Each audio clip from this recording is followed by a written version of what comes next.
Père de gloire, nous voulons encore te bénir ce matin. Nous voulons exalter et glorifier ton saint et puissant nom. Merci encore de bénir, Seigneur, cette émission, la méditation du jour. Inspire-la et qu'elle soit une édification pour tous. Au nom puissant de Jésus-Christ. Amen. Enfant de Dieu, de là où tu m'écoutes ce matin, que la grâce, la paix, l'amour du Seigneur Jésus-Christ soit avec toi. Ce matin, enfant de Dieu, je voudrais que nous méditions sur la prière. Dans le livre de Matthieu 6, à compter du verset 5, le Seigneur dit, « Lorsque vous priez, ne soyez pas comme les hypocrites qui aiment à prier debout dans les synagogues et au coin des rues pour être vus des hommes. Je vous le dis en vérité, ils reçoivent les récompenses. Mais quand tu pries, entre dans ta chambre, ferme ta porte et prie ton Père qui est là dans le lieu secret. Et ton Père qui voit dans le secret te le rendra. » Enfant de Dieu, voici un enseignement important que le Seigneur est en train de donner au sujet de la prière. Alléluia. Le Seigneur nous fait comprendre ici là que la première force de la prière, c'est l'état de ton cœur, enfant de Dieu. Un chrétien qui prie doit d'abord juger l'état de son cœur devant Dieu.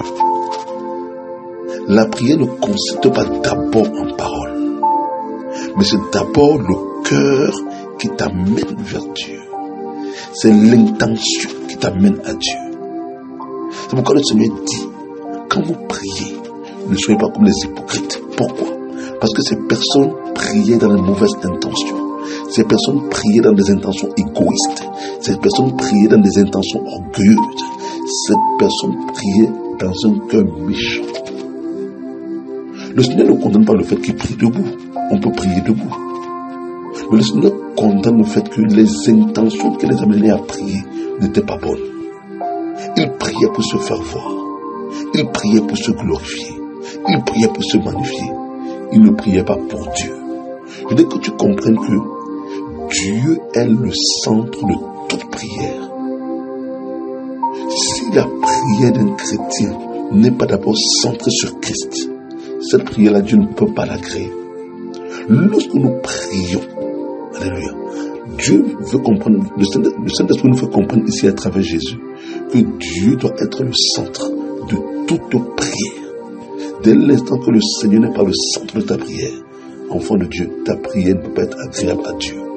Mais pour que le Seigneur soit le centre de ta prière, ton cœur doit d'abord être lavé, purifié de tout péché, de toute méchanceté. Ton cœur doit être pur. C'est pourquoi le Seigneur dit, quand tu pries, entre dans ta chambre, ferme ta porte et prie ton Père qui est dans le lieu secret, et ton Père qui voit dans le lieu secret te le rendra. Enfant de Dieu, qu'est-ce que le Seigneur est en train de dire ici? Le Seigneur est en train de nous faire comprendre simplement que la prière est un acte d'intimité entre le chrétien et son Dieu. Quand il dit, quand tu pries, entre dans ta chambre. Ici, la chambre, c'est pas enfant de Dieu. Dans une maison, la chambre, c'est le lieu le plus intime. Donc le Seigneur est en train de dire ici, là, quand tu pries, rentre en toi-même, rentre dans ton esprit. Il est en train de faire comprendre ici que la prière ne dépend pas d'abord d'un lieu physique. Jésus va dire à la femme samaritaine, l'heure est déjà là, l'heure vient et elle est déjà là, où les vrais adorateurs adoreront le Père en esprit et en vérité. La prière ne dépend pas d'abord d'un lieu physique. La prière dépend de l'état de ton cœur. Entre dans la chambre ici, le lieu le plus intime de la personne de l'homme, c'est ton cœur.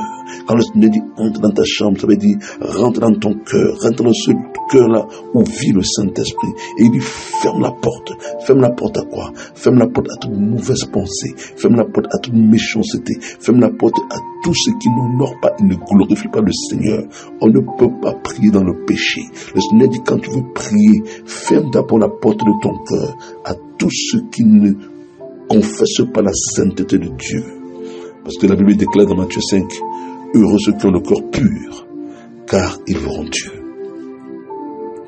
Et dans Jean 9, nous savons que Dieu n'exauce pas le pécheur, mais si quelqu'un l'honore et fait sa volonté, il lui est agréable. Rappelons-nous que le Seigneur Jésus-Christ lui-même a dit, mon Père m'exauce toujours, parce que je fais ce qui lui est agréable. Enfant de Dieu, ce matin, je voudrais que tu comprennes que la prière est un acte intime. entre un enfant et son père. Alléluia. C'est pourquoi le Seigneur t'éveille ce matin.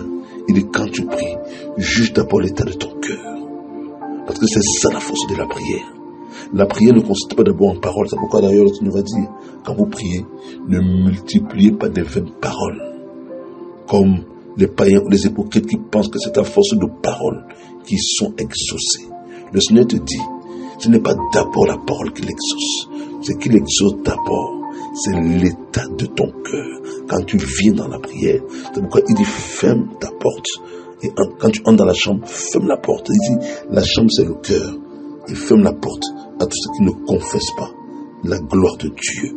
Voilà le premier critère de la prière. Sois béni, enfant de Dieu. Nous continuerons cette méditation. Que la paix et la grâce de Jésus-Christ soient avec toi. Au nom puissant de Jésus-Christ. Amen.